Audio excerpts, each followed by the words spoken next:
When I first watched The Hateful Eight, I had the same response as I do most of Tarantino's films. Is this okay? Tarantino has established himself as an amazing director and a master of dialogue, but the material he pours his talents into is occasionally uncomfortable. That's not to say that sexuality, violence, and occasionally a mixing of the two has no place in cinema. It does, but it's a place that is part of a larger whole. When using taboos to illuminate a big idea, there is no problem. That's the saving grace of Django Unchained and Inglourious Bastards. Both of those films use extreme violence to contextualize the brutality of Southern slavery and Nazi fascism. However, when the violence and sexuality are pointless, then we have to ask if they cross the line. You wanna know what your boy did?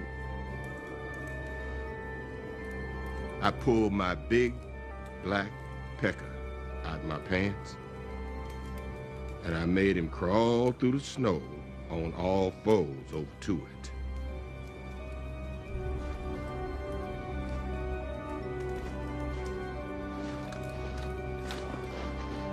Then I grabbed me a handful of that black hair at the back of his head,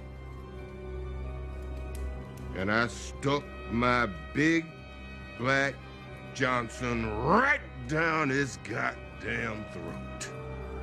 And it was full of blood, so it was warm. Oh, you bet your sweet ass it was warm.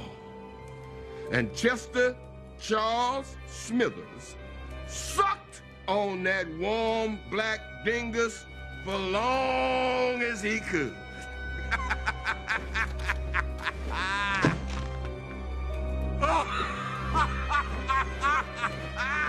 Woo!